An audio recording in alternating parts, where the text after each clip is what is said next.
নমস্কার বন্ধুরা, রায়কিশোরী রান্নাঘরে আপনাদের সবাইকে স্বাগত। আজকের রেসিপি হলো ছোলার ডাল দিয়ে পেঁপে আলু তরকারি। এটি আপনি ভাত কিংবা রুটি, লুচি, পরোটার সাথেও খেতে পারেন। তাই এটি খুবই সহজ এবং ঘরোয়া পদ্ধতিতে তৈরি করা হয়েছে। এটিরই ভিডিও আপনাদের সাথে শেয়ার করব। চলো বন্ধুরা, এই রেসিপিটার জন্য আমি একটা মাঝারি সাইজের পেঁপেকে এরকম ডুমো ডুমো করে কেটে নিয়েছি। আর দুটো মাঝারি সাইজের আলুকে আমি এরকমভাবে ডুমো ডুমো করে কেটে নিয়েছি। আর নিয়ে নিয়েছি একটা ছোটো বাটির ছোলার ডাল। দেখো, আমাদের পেঁপে আলু ছোলার ডালটা ভালোভাবে সেদ্ধ হয়ে গেছে। এবারে আমরা রেসিপিটা শুরু করব। চলো, গ্যাসে আমি কড়াইটা বসিয়ে দিয়েছি। এবারে তেল গরম হতে দিয়ে দেবো। আমি এখানে সরষের তেলই ব্যবহার করেছি, তোমরা চাইলে সাদা তেলও ব্যবহার করতে পারো।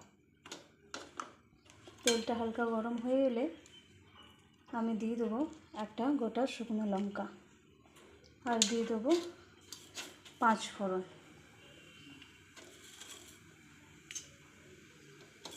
এক চামচ মতন 5 ফোড়ন।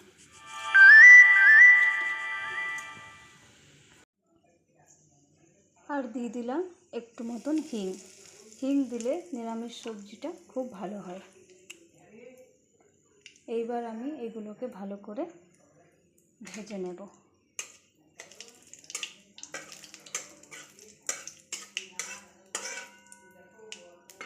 এগুলো আমার ভাজা হয়ে গেছে। এবারে এই পেঁপে আলু আর ছোলার ডালটাকে দিয়ে দেবো।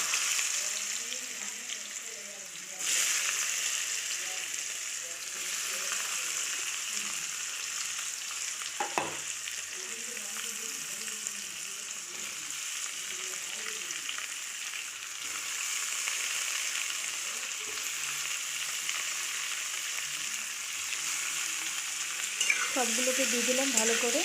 এবারে 2 থেকে 3 মিনিট মতন এগুলোকে ভালো করে ভেজে নেব। আমি এখন গ্যাসের আঁচটা একটু বাড়িয়ে রেখেছি।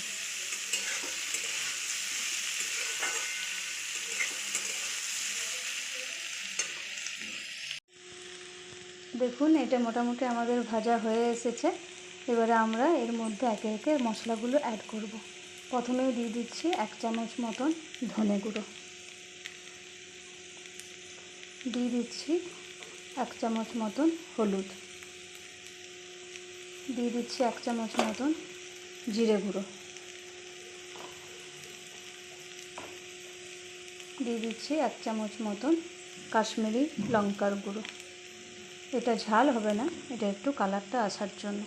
আর দিয়ে দিচ্ছি একটু পরিমাণ আদা, আর দিয়ে দিচ্ছি স্বাদ মতন লবণ। এবারে এই মশলাটাকে ভালো করে আমরা কষে নেব।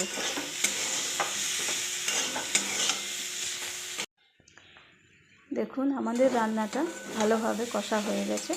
এইবার আমি এখানে দিয়ে দেবো 1 চামচ মতন চিনি।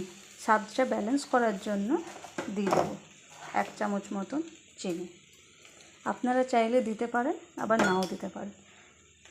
আর দিয়ে দিচ্ছি একটা মতন কাঁচা লঙ্কা। আপনারা যদি ঝাল পছন্দ করেন আপনারা আর একটা দিতে পারেন। এবার আমি এটাকে 1 গ্লাস মতন জল দিয়ে দেবো।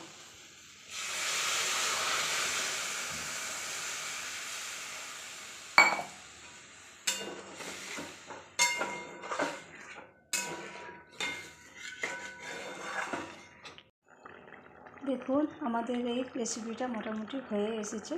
এইবার আমি দিয়ে দেবো 1/2 চামচ মতন গরম মশলার গুঁড়ো, আর দিয়ে দেবো একটু ঘি। ওপর থেকে ছড়িয়ে দেবো একটু ঘি।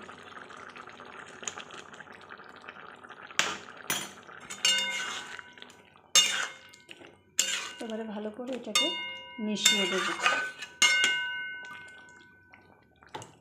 স্বাদটা আরেকটু বাড়ানোর জন্য আমি এখানে দিয়ে দিচ্ছি একটু কসুরি মেথি। আমাদের রান্নাটা মোটামুটি হয়ে এসেছে। এবার আমরা গরম গরম পরিবেশন করব। আমার এই ভিডিওটি আপনাদের যদি ভালো লেগে থাকে অবশ্যই একটা লাইক ও শেয়ার করে দেবেন, আর কমেন্টে লিখে জানাবেন আমার এই রেসিপিটা আপনাদের কেমন লেগেছে। সবাই ভালো থাকবেন, সুস্থ থাকবেন, আর সবাইকে রাধে রাধে।